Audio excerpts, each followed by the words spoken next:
Cześć, witam Was serdecznie na moim kanale. Dzisiaj chciałbym zrobić z Wami kulki, o które myślę, że już troszeczkę świat zapomniał. Ja ich w sklepach rzadko widuję. Ma ich może tylko kilku producentów. I to nie są, słuchajcie, jakieś kulki Bóg wie jakie. To są, słuchajcie, po prostu kulki waniliowe.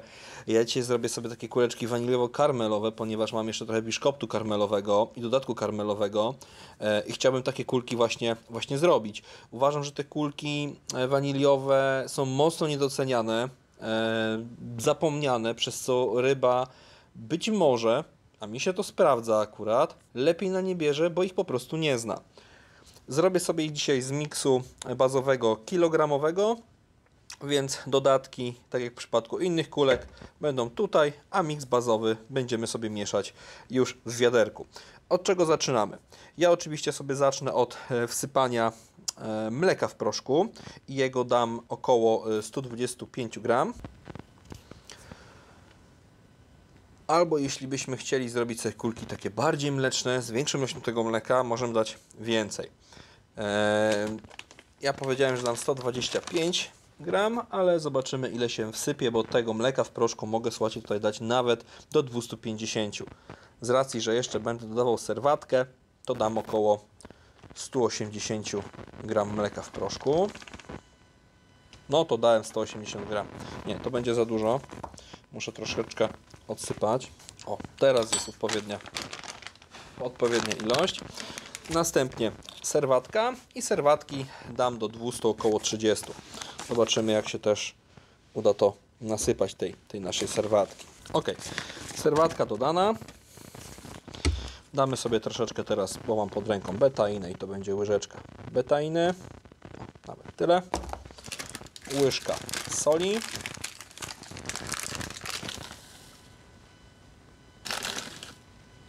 I teraz daję tutaj dwa takie główne dodatki. Pierwszym dodatkiem to jest właśnie ten Vanillix, który będzie nam tutaj głównym naszym tutaj składnikiem. Nie jest napisane, ile tego dać. Ja to traktuję, słuchajcie, jako biszkopt.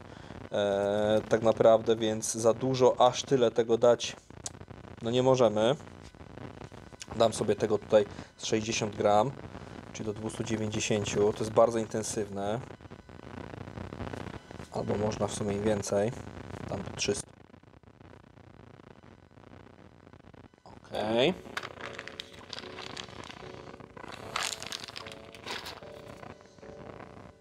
I następnie mam tutaj taką fajną mączkę. To jest, słuchajcie, biszkopt karmelowy. Kiedyś taką dorwałem. Mam resztkę, wsypię całą resztkę tej mączki. Ona ma taki rudy kolor. W kolorze karmelu jest. Tego wsypuję po prostu całość. Dajemy troszeczkę prażonych konopi. 30 gram.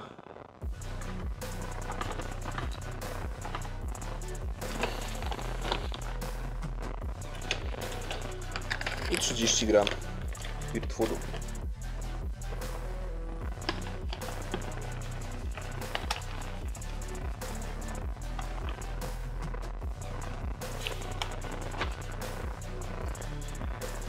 To już prawie byłby koniec, ale jeszcze mam tutaj taki też atraktor karmelowy, ponieważ ja atraktoru karmelowego w płynie nie mam, nie kupowałem, więc damy sobie taki po prostu z Marcela van den Einde, ale pięknie pachnie. On też jest troszeczkę jak biszkopt, jego damy około 40 gram, nie wiem, ile się tego powinno dawać, zawsze dawałem na oko i było ok. O, dobra, będą takie waniliowo-karmelowe.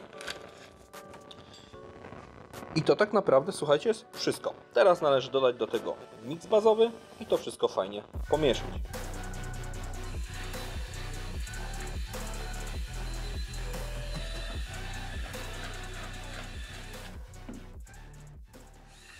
Miks jest też dość taki jasny. Ładnie bardzo pachnie, tak karmelowo-waniliowo. Mam nadzieję, że karpie też się na niego skuszą. Słuchajcie, miksy są już zrobione, są pomieszane. za chwileczkę będziemy przygotowywać się do mieszania miksu z jajkami, ale tutaj chciałbym się troszeczkę zatrzymać i trochę Wam o tych jajkach, o konserwancie opowiedzieć. Ten fragment będzie taki sam dla wszystkich kulek, więc jeśli go widzieliście, możecie go śmiało przesunąć. Jeśli nie, to myślę, że warto troszeczkę tego mojego gadania posłuchać. Sceneria jaka jest, taka jest. Na dworze jest strasznie, słuchajcie, zimno, pada deszcz i śnieg. Ale jeśli chodzi o jajka, ile tego się w ogóle powinno dozować? Mówi się, że na 100 gram miksu powinno się użyć jedno jajko. Tylko teraz jest ale. Jajko jajku jest nierówne. Będziemy mogli kupić w sklepie rozmiar S, rozmiar M oraz rozmiar L. Tu mam akurat M-ki.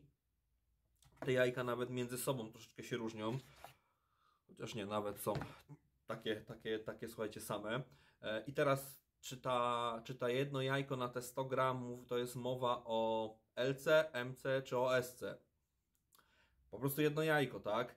Ja używam emek, Wam też sugeruję używania emek z prostego powodu. Cenowo wychodzą nawet w porządku. Ja jajka kupiłem akurat za sztukę 87 groszy. Mamy marzec, więc te ceny u Was się mogą różnie, że tak powiem, wahać, ale to są emki.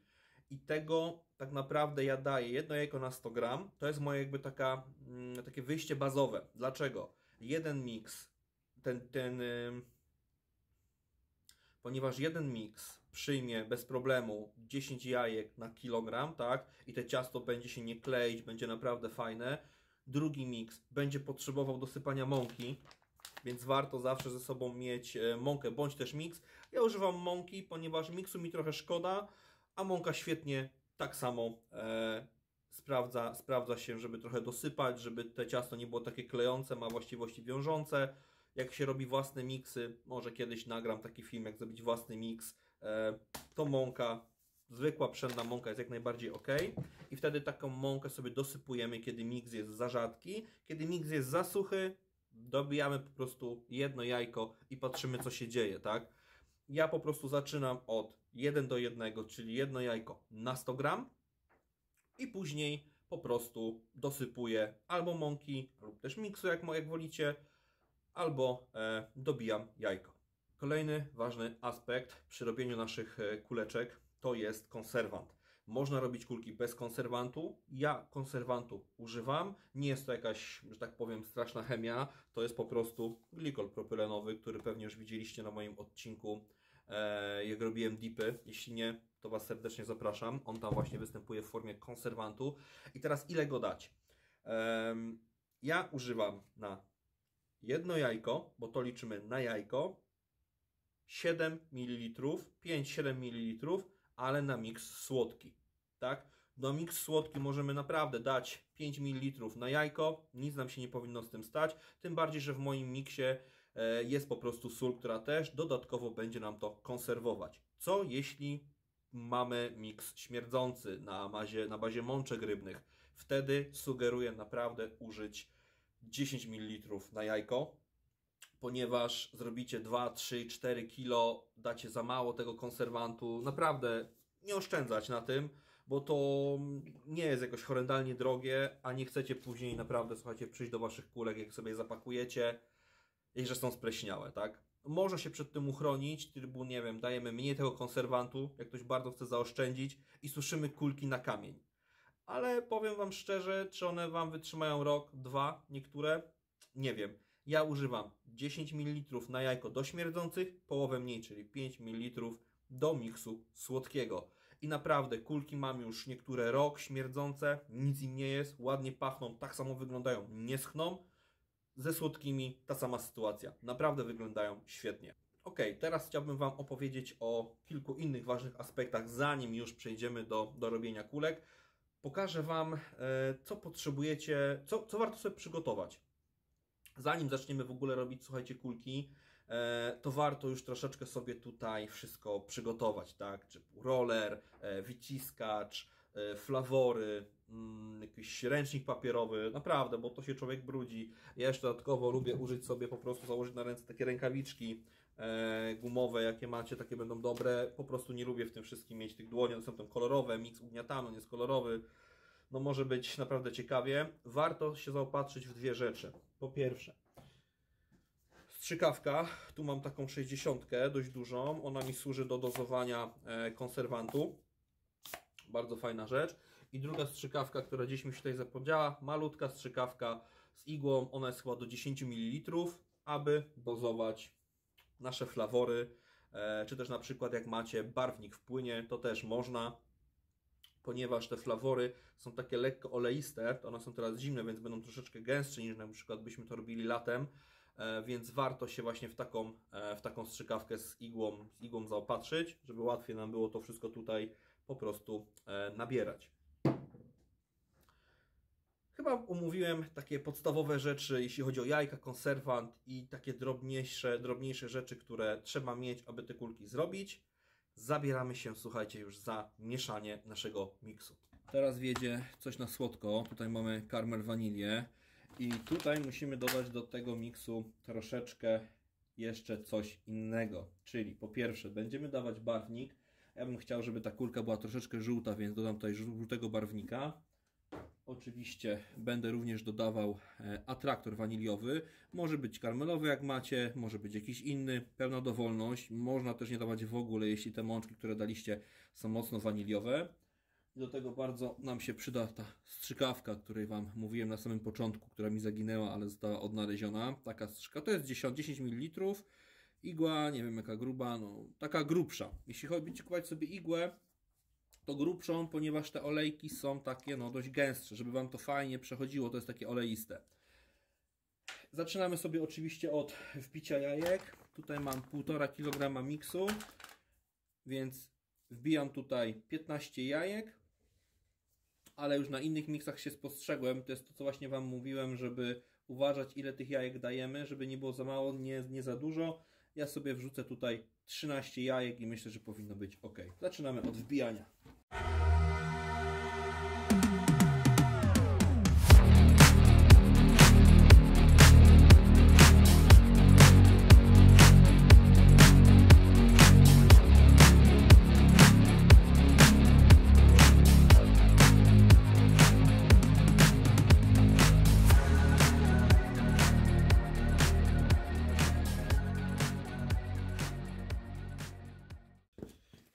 Ok, teraz jajka mamy wbite. Co idzie kolejne? Oczywiście konserwant. Tak jak Wam wspomniałem na samym początku, do śmierdzących kuleczek ja daję 10 ml na jedno jajko, do słodkich daję połowę mniej, czyli 5, czyli tutaj powinno być 75 ml konserwantu. Teraz damy sobie atraktor. Ile tego atraktora należy dać? No tutaj producent, nie wiem czy to będzie dobrze widać, mówi nam coś takiego, że użyj 10 ml na kilogram, jeśli chodzi o ogólnie takie kulki, na loose fit, czyli na słodkie, tak? W sensie na sypkie, lub jeśli chcemy zrobić kulki hakowe, to mówi nam, żebyśmy dali dyszkę, ale na jajko. Ile chcecie tego dać, to jest Wasza indywidualna sprawa. Ja dodaję 10 ml na kilogram suchego miksu. Jeśli tu mam 1,5 kg, to daję 15 ml. Mogę dać 20, mogę dać 30, mogę dać 5, to zależy wszystko od tego, jak bardzo te pachnące kulki mają być. Ja nie chcę, żeby one były aż tak super pachnące, więc dam sobie 15 ml, ponieważ w miksie już jest mączka waniliowa, mączka karmelowa. Ta wanilia ma być tylko takim delikatnym dodatkiem. Więc sobie to odkręcamy i dozujemy 15 ml. Mamy już tutaj konserwant, mamy flawor, ale powinniśmy mieć jeszcze barwnik. Z tym, że barwnik będę dawał do suchej, więc ja sobie ten barwnik przesypię z miksem do innego wiaderka i pokażę Wam, ile tego dać. To oczywiście musimy sobie teraz wymieszać.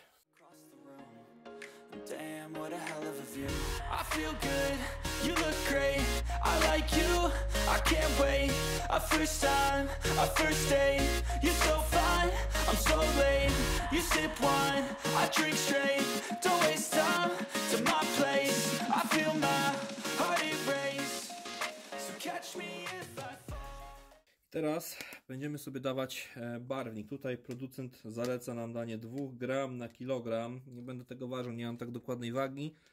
Więc jak to mówią, na oko. Więc ja sobie na te 1,5 kg dam po prostu taką małą łyżeczkę. Zamieszamy to i zobaczymy. Wiadomo, ten kolor uaktywni się przy kontakcie dopiero z jajkami, więc ewentualnie będziemy dosypywać. A jak nie, to będą mniej żółte. Barwnik wygląda, słuchajcie, tak, jest taki, nie jest taki typowo żółty, jest taki z taką żółcią wpadającą, bym powiedział, w pomarańcz, ale ja sobie na to dam taką płaską łyżeczkę, to jest 1,5 kg i zobaczymy, jaki kolor z tego wyjdzie i będziemy mieli jakiś punkt odniesienia na przyszłość, bo ja jeszcze tego żółtego barwnika od tego producenta nie używałem.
miękkie, nie są jeszcze dosuszone, za chwilę lecą na słoneczko.